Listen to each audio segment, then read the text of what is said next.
We are here for Cape Sociology, Unit 1. Now, most of you would have been with us last week, and you had Mr. Beckford who gave the introduction of Cape Sociology. We are continuing today with our lessons on sociological perspectives. Now, most of you would have remembered that sociology is the study of society and why it exists. Once again, sociology is the study of society and why it exists. Now, there are various views as to why sociology exists, and each group of individuals, each group of sociologists who come to you and say, okay, I have an explanation of society and why it exists, they actually give to you a perspective. And so, when we talk about sociological perspectives, what we're actually talking about is an explanation of society's existence. Once again, a sociological perspective gives an explanation of society's existence. So, let's go. There are four major perspectives in sociology. Now, let me go again. The term major is imperative. There are not four perspectives in sociology, but there are four major perspectives. As it relates to the Cape Sociology syllabus as well, there are four that we will concentrate on. Now, that is very, very, very important, because we have so many times that we get our multiple choice questions, and they will ask you how many perspectives exist. And the answer is that the perspectives are infinite. A myriad of perspectives exist. However, there are four major perspectives. And the major perspectives are as follows. We have functionalism. Functionalism is the name of the perspective. The theorists from functionalism, they are called the functionalist. So functionalism is the perspective. The persons are called the functionalist. Or it may be called the functionalist perspective, where functionalist now becomes the adjective. Then you have the conflict perspective. You have the interactionism perspective, or the interactionist perspective, and you have feminism. So the four major ones, the ones that you'll be concentrating on in your Cape Unit 1 syllabus are, once again, functionalism, conflict, interactionism, and feminism. Today, we're going to look at the functionalist perspective. So, let us look at what functionalism is all about. Now, sociology as a subject cannot be explored, cannot be studied without understanding who the theorists are. So if it is that I'm going to look at functionalism as a perspective, I must first understand who the functionalists are. Who are the persons who actually did the research and came up with the explanation of society and why it existed? I'm going to say to you that a sociological essay without names is like a history essay without dates. It just can't work. You cannot actually go into sociology as a student of sociology and don't know the theories. So just like you would not actually go to a history exam and say when Columbus land was there, and then later on you find that the English them come, and then a bit, no, you don't say that. Because you don't say that in history, you also don't say in sociology where the man they did name, or some people say. You must have the names of the theorists. Good? Now, the major functionalists are Emile Durkheim, Talcott Parsons, Robert K. Merton. Once again, the term major is imperative. Major does not mean only. We're just saying that these are the big ones.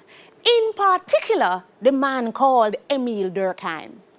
Emile Durkheim is called the father of sociology. Not because he created the discipline, but because he contributed so much to the discipline of sociology.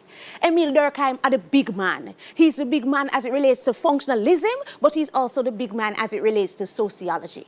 And so, if you don't remember no name at all, you have to remember Emile Durkheim. If it is that you're going to exam and you don't remember no name, write according to Durkheim. Durkheim says something. Durkheim says something about everything. If you're a young man and you meet a young lady and she says she does sociology and you want to impress her, say Durkheim. From you say Durkheim, she'll believe you. Emile Durkheim are the big man. Talcott Parsons, important as well. He actually made the majority of his theories in relation to Emile Durkheim. That's the influence of Emile Durkheim. Similarly, Robert K. Merton. Now, what is it that the functionalists believe? Let us get to that. Now, the functionalists, in their explanation of society, says to us that society is like the human body. So just like the human body has organs, society will have institutions. Now let's stop for a moment and think about the human body. What is the human body like? Yeah, we know that within the human body we have different organs. All of them have their own function. You have the brain, you have the lungs, you have the heart, and every single organ have a purpose. You know that, no so? You also know that if the organs cease to operate, if the organs stop doing what they are supposed to be doing, the result is that the body will collapse. Good? So there's two things we know. We know one, that the body is filled with organs. We know two, that each organ has its own function. And we know three, that if each organ ceases to do what it's supposed to do, if it stops functioning, then the body will collapse. The fourth thing we know about the organs of the body is that they work together. They work together in tandem to make sure that the body exists. So the brain do what it's supposed to do, but it does it in collaboration with the heart. And the heart pump it blood, and the blood go round now to the lungs and the other parts of the body. So all the organs work together to ensure the body exists.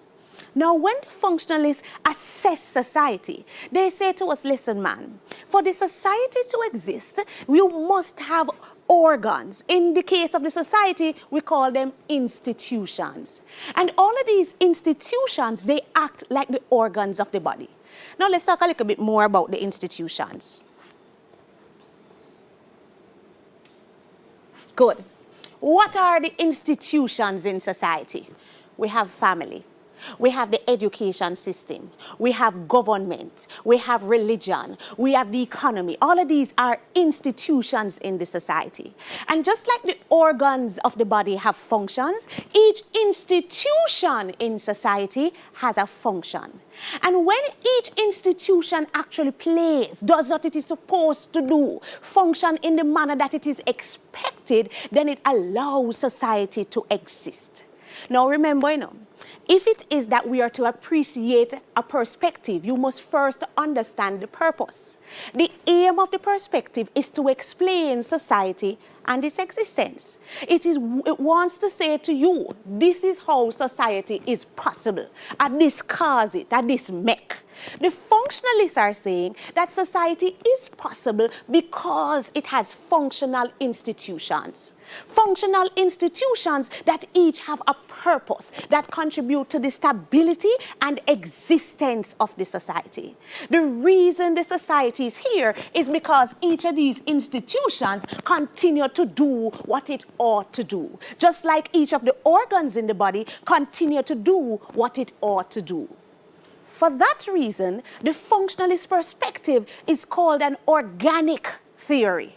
Durkheim themselves put forward an organic theory. It speaks to how each of these institutions act like organs, how them work together to make sure that the society, like the body, exists. Now, some key things you need to know, and we start going now into our jargons, yeah? When it is that you do sociology, you want to ensure that you know the jargon so you look bright. I say to my students all the time that whether you're bright or not is not my business. You can take that to the Lord in prayer. But you must convince me, say you're bright. You must try to show me that you have some knowledge. And to do that, you want to ensure that you use your jargons. The jargons are words that are specific to the discipline. That when it is that you use it, me know so you know what you're talking about. There are some jargons that the functionalists use. Let's look at some of the jargons that the functionalists use in their explanation of society. Right? Now, we already said to you that each institution contributes to the stability of society. They contribute to social order. Each institution contributes to the stability of society. It contributes to what? Social order. So once it is that you start talking about functionalism, not only must you know the term institutions, but you must also know social order. You must also know what? Social order. Now let me go back a moment for you. Well, let me go. Now, functional prerequisites. Functional prerequisites. That's another key jargon. I just gave you social order. I told you the importance of social order as it relates to the functionalists, yeah? It's a key term for them. Another key term is functional prerequisites. What is a prerequisite? When you hear the term prerequisite, what comes to mind? I'm giving you a minute to think about it, because we don't think again, you know, we kind of have Google brains now. So anything we don't know, we just run, go search. Don't search this time. I'm saying take a moment to think about prerequisite. Think about it in the context that you've heard it before. Yeah? A prerequisite to do CAPE subjects is 5 CXCs. Yeah? So if you hear the term prerequisite used in that context, what do you think it means? Good? Now, I'm hoping that you come up with answers such as necessities, yeah? Something that is needed. So a prerequisite is something that is needed. And a functional prerequisite is actually a necessity for society's survival. A functional prerequisite is a necessity for society's survival. I'm stopping for a moment because I want you to write it down. You need to write it down because these are key terms that, as I said before, make you look right. That when you're writing your exam, instead of saying things that society need, you say functional prerequisite and start say, yeah, 1 mark for the 1 year. Yeah? So you need to write these terms down.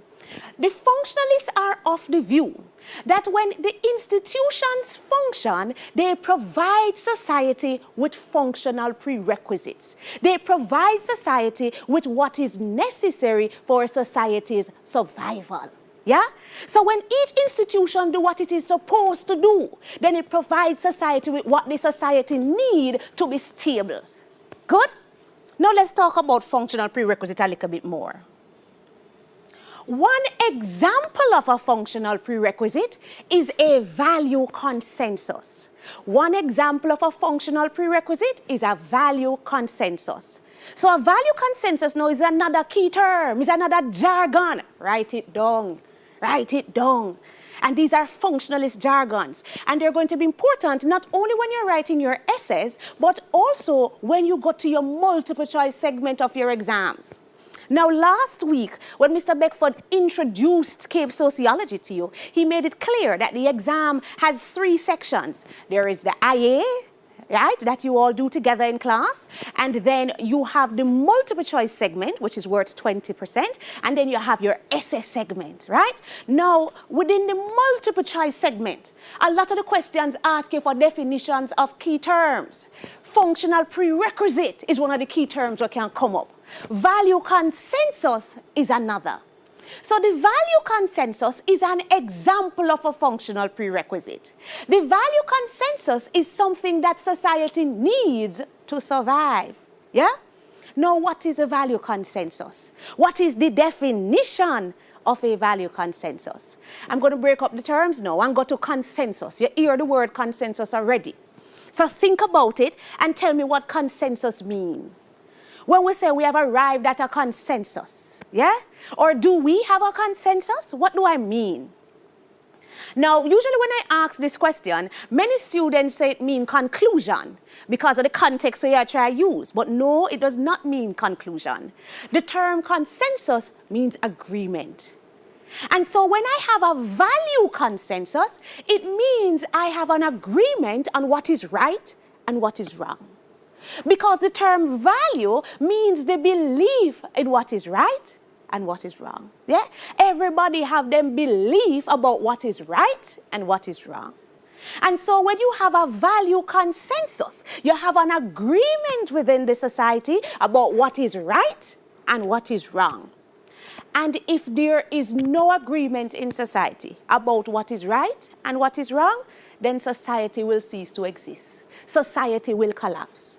As a consequence, the value consensus is a functional prerequisite. It is what society needs to exist. If the society don't have shared values, the result is going to be chaos. Let's think about it for a while. Yeah? Remember, I tell you that the value consensus is an agreement on what is right and what is wrong. It means that you and I should agree that A right and B wrong. And if there is no such agreement, society is going to collapse. Why? Just take for a moment, just one moment and think about it. If you believe that you must stop on the red light and me believe say you must drive on the red light. If there's no agreement on what is right when you reach at the red light, what is the result? The result is chaos. The result is confusion. Because not only are we going to have accidents, yeah, and accidents can lead to death, but even if it is a minor accident, after the accident a war. After the accident a war, because as far as I'm concerned, I am right. Me I come to you and say, boss man, you never see the red light.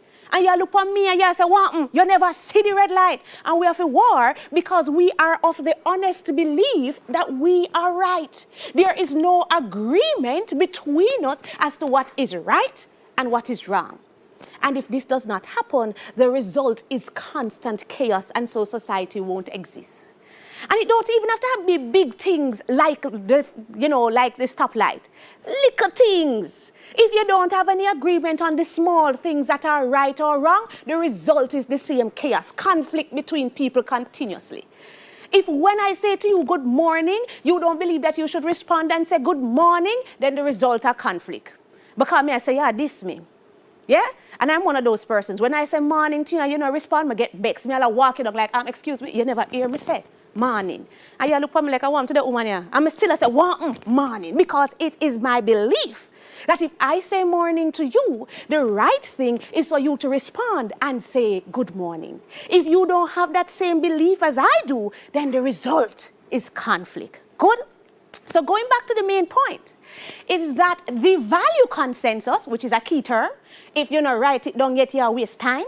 Yeah? You have to write down the key term. The value consensus, which is a key term for the functionalist as well, it means shared values and agreement on what is right and what is wrong. And the value consensus is an example of a functional prerequisite. And remember, a functional prerequisite is a necessity for society's survival. Good? So we are right down with jargons them while we get a better understanding of functionalism. Now as we continue, we say, how does the value consensus come about? The value consensus occurs when the families within the society function. When the families within the society actually socialize us, that is when we actually get the value consensus. So come again. The value consensus, I tell you already, said need it. Without it, society is going to collapse. So where we going to get it from? How are we going to ensure that within our society there is an agreement on what is right and what is wrong? Yeah? Now, that occurs when the family function, when the family as an institution does what it's supposed to do. And what the family is supposed to do is to socialize us. Now, what does it mean? The term socialize, that's another key term. And you're going to meet it continuously in sociology. Not just Cape Sociology Unit 1, but every level of sociology you do. You must meet the term socialization. What does it mean? Now, the majority of you, when you hear socialization, you automatically think to interact. You start thinking about you and your brethren and want to go to a party and when you go to a club and things of the sort. That is the generic definition of socialization. What we would say the layman's definition, the definition where everybody uses, yeah? But in the sociological sense, the term socialization means to teach you right from wrong. Yeah, that's what socialization is. Socialization is really the process through which the individual is taught the norms and values of the society. It's taught what the society thinks you should do and should not do. Yeah? And the function of socializing us is really the major function of the family. See, I keep using the term major and I keep going back to these things because Unit 1 Sociology, is knowledge-based, yeah? And so when you get into your exam, remember, it's on a CXC again. So you just now look upon it on face value. When I use the term major, it means that it is the main thing, but it don't mean it's the only thing. So I'm saying to you that the major function of the family is to socialize us. The major function of the family is to teach us right from wrong. And in so doing, the family will ensure that there is a value consensus. Because everybody learns certain things right and everybody learns certain things wrong. So when the family as an institution, provides the function of socialization, then it provides society with a value consensus, and the value consensus is an example of a functional prerequisite. Good? So if we're looking at it once more in a wholesome manner, as in why society exists, the functionalists will say to you that society exists because you have institutions like the family. And these institutions function. They do things that are good. And when they function, they provide society with what society needs to exist. One example of this is that when the family socializes us, it provides society with a value consensus, an agreement on what is right and what is wrong. So because the majority of us here are Jamaicans, we learn the same things at home. We learn certain things right and certain things wrong. And it's not only in terms of like saying morning and evening, etc. But even religion, we find that we have similar religions because we live in the same society. So we learn certain things must do. You learn say you must pray, and when people don't pray, you know say you must say amen. And when you hear people say God is good, all when you're not even like the person, you still say all the time. And the people them say and all the time and automatically respond, and God is good. You never meet me yet, you know. You just see me on the bus the first time. And you just hear the person come in and say God is good, and even if you don't want to answer loud, you say all the time. And if you hear somebody say our Father, you say who art in heaven. Because you learn these things at home. And as a consequence, there is an agreement on what we should do and what we should not do. Without the family socializing us, without the family performing its function, the result is chaos. Good? All right, so we'll give you some key terms. I want you to always remember the key terms. Always remember the key terms. Now, what am I saying and making the point about the key terms? So when you're going to a multiple choice exam, then they're going to ask you. They're going to ask you for definitions of key terms. But not only that, they might ask you which perspective is the term value consensus connected. Now, if you don't know the term value consensus or you don't know functionalism, then you get it wrong. And you can't afford to miss one, You can't afford to miss one. Because we want to get the best grade possible. I tell people all the time that I am here about the learning that people should understand, but we must pass the exam. We are prepared for the exam. That is the ultimate aim. So I want to have a better understanding of sociology, but I am not just doing it because I like it. I also want to pass the exam. And so you have to look at what the exam is asking for and make sure that you are prepared. And the exam is going to be asking you about the jargons. So make sure you know what value consensus is. Make sure you know the definition of it. Make sure you know the context in which it is used. Make sure you know which perspective use it as well. In this way, you start prepare for your exam from you start being introduced to the topic, from you start being introduced to the subject. Some want to start prepare for the exam when 1 month before the exam. That don't make sense. No, man, you start prepare by looking at the sort of questions and you start learning the information in that particular manner. Good? Now, another key thing. Without a value consensus, there would be anomy. Another key term. Now, this is one of them terms that will make you look brighter than normal. Instead of saying chaos, say anomy. This is a term that was introduced by Durkheim. It means that there is no social order. But when you say it, you automatically sound bright.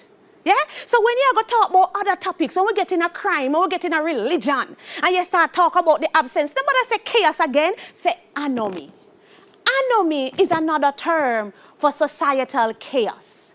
If there is no value consensus, according to Durkheim, the result is anomy. Anomy means chaos. Good? So, here we go. So we're getting back into what it is that we are doing. We're talking about functionalism, and I'm a person I like to recap. I believe that at the end of a particular lesson, and I call you up and say, oh, tell me about functionalism, you should be able, in your own words, to explain what it says, you know, based on your understanding, without even reading it in the book. You should be able to say, all right, at this me get. Now, we have said to you that functionalism is one of the main perspectives. Who are the big man? Who are the big man for functionalism? You know, have to remember every name, but which name you must remember? The big man for functionalism is Emile Durkheim. Yeah? What do they compare society to? They compare society to the human body. They argue that just like the human body has organs, society has institutions. And therefore, society exists because all of these institutions perform them role, perform them function. Yeah? Now, when the institutions function, they provide society with what is called a functional prerequisite, a necessity for society's survival. So, for example, when the family functions, it socializes us, it teaches us right from wrong. And in so doing, it provides the necessity for survival, which is called a value consensus. You see me? So that is just an example of it. Good, of a functional prerequisite, the value consensus and the institution functioning. Good. But when you do sociology, one of the things you are going to notice is that every single solitary perspective or theory is criticized. There is no absolute in sociology. There is nobody that is totally right, and nor is there anybody that is totally wrong. You, as a student of sociology, you should have the appreciation of all the theories and be able to criticize them as well. So even if you agree with what the functionalists say, and it makes sense that society actually exists like that, and this is a good explanation, you should be able to see where they fall short. The functionalists are criticized as being utopian. The functionalists are criticized as being utopian. Do you know what the term utopian means? Yeah? When you say it's a utopia, look on all the picture where me show. What it look like when you see utopia. When it is that it is a utopia or something is utopian, then it is perfect. The functionalists are criticized as being utopian because they have this perfect view of society. Them take it for granted that all the institutions in society are always functional. They're always doing what they're supposed to be doing. And so once a society is in existence, it's because the family is doing what it's supposed to be doing. It's good and crisp and curry, yes? And the education system is doing what it's supposed to be doing. And the healthcare system and the economy, all of them working. And not only are they working, they're working with each other to make sure the society come together and everything is great. The critics say mash down that lie. Nothing no go so. They say there are many societies that exist, and even though they are in existence, the institutions don't function. Them say if you look at the functionalists, when them talk about the family as a little perfect place, where you have the mother and the father come together and them teach the children right from wrong. So everybody have the agreement on what is right from wrong. Everybody have the value consensus. The functionalist family is called the cereal package family. And when we get to family as a topic, we'll discuss that. But cereal packet is what we in Jamaica would say cornflakes box. You ever see a cornflakes ad on TV? Oh, it perfect? When you see cornflakes ad on TV, now, first of all, it start with the mother, and the mother just get up, and she pretty in the kitchen, and she a cook. Da-da-dee, da-da-da. Our face nice, our ear nice, our clothes ready, da-da-dee, da-da. And she just appear cook over the hot stove. She just love her life, tam-tam. And then you see her husband run, come down, and him say, honey, yeah? And she give him a kiss, mwah, mwah. And him sit on the table, and him get him food. And then you see them perfect picnic come down, one boy, one girl, and them have on them clothes already, and them good, and them come and them get them cereal, and them just eat it, and them just look perfect. Thank you, Mom. This is so great. And then you see the dog come in. Oh, Lord, it have a dog. And it's always a nice, fluffy dog. And never one mongrel dog with some ticks. No. It's a nice dog running in a slow motion. I saw cornflakes and look perfect. But the reality is that many families are not like that. I can tell that my family is never like that in the morning. I have 3 children. Yeah? And my dog, first of all, my dog is an idiot. That's the worst dog in the world. If just a bark for nothing at all. Nothing. No matter how you tell the dog for tapping nice, the dog not tapping nice. Yeah? I am very miserable in the morning and everything when me a cook spoiled. My husband ever ready and we not ready. Like, yo, me are ready, no. I am leaving. So anybody don't ready, just go. I am leaving. My pitney them never ready yet neither. Me reach out of school and my pitney never have no shoes. Me I say, what happened? You know, go, like me don't know what to do.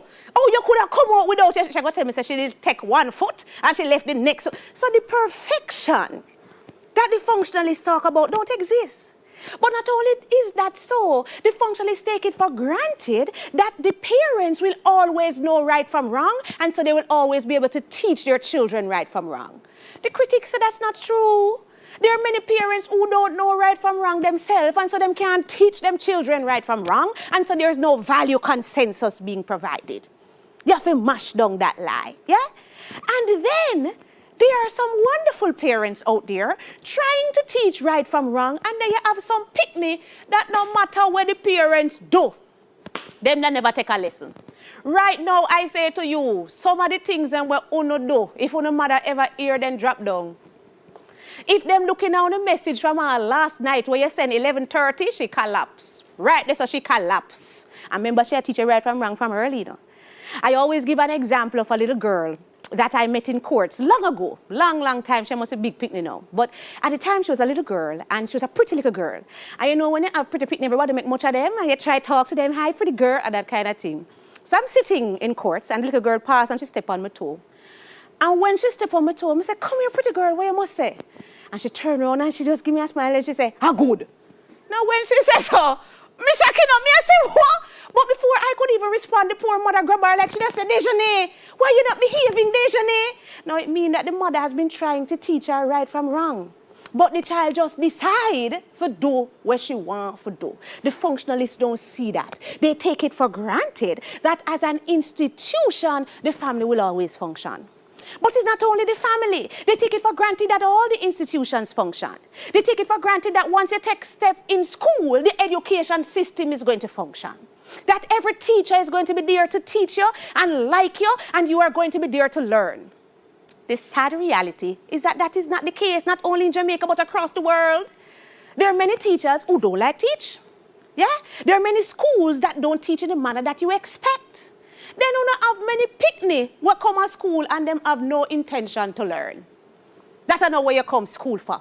As a matter of fact, you come only because you get your lunch money. Right now you can't wait for school open because you want your lunch money. Or you come because you want to talk to your friend them, and you have one girl where you need to check, or you know your ear need for do, and the girl they always in the bathroom and do ear, and that's why you go. But the functionalists don't look at the fact that many of the institutions don't function. They take it for granted that healthcare always function. That the healthcare system is there and the doctors are going to look after you and everybody are going to get better, or if they can't, it's because of what God intends, but it's never because the system don't function. But that's not true.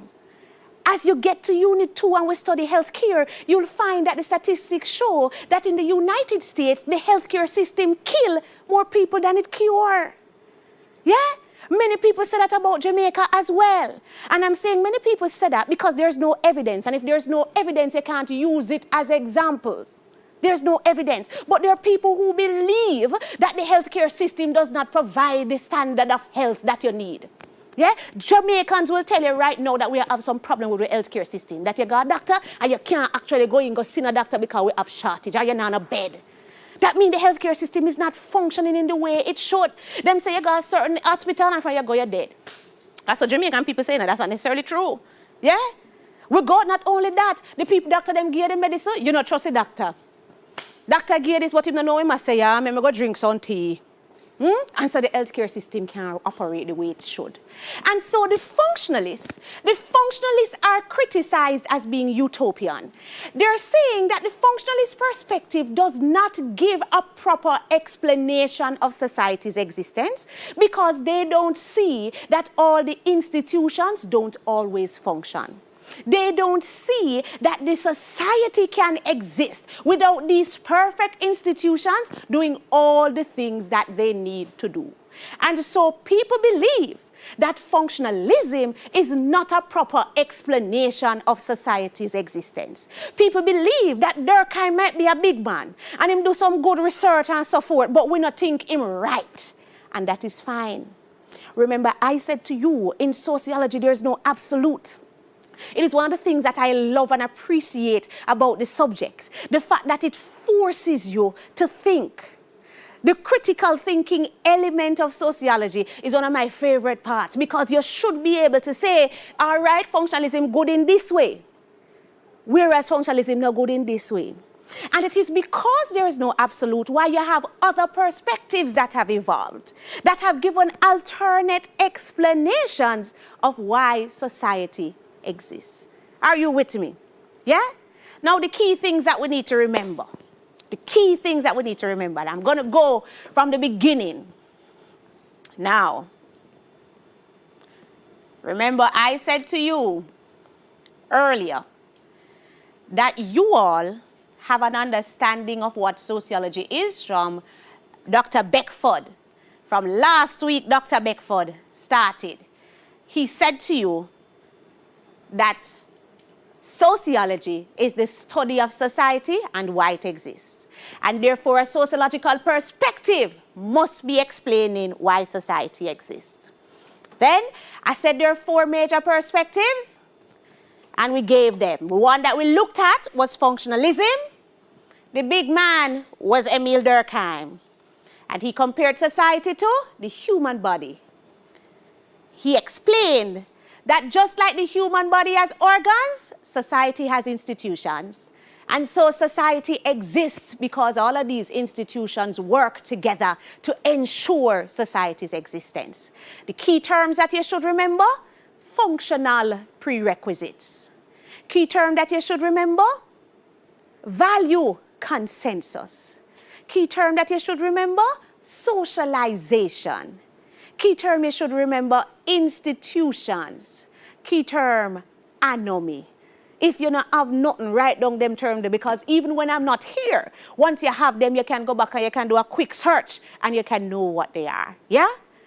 And then the major criticism of the functionalist explanation of society's existence, the major criticism of the functionalist perspective is that it's utopian. It has this perfect view of society. It takes it for granted that nothing is wrong, there is no conflict, and every institution a function. And that is why the conflict perspective was introduced. And we'll look at it next week. So, yeah. We have come to the end of the session, and I dare say the end of another week. We can now officially say, thank God it's Friday. But even though the school week is done, the learning doesn't stop. Try to get a bit of review in on the weekend so that you won't be behind when we continue into next week with all new lessons in the same subjects presented this week.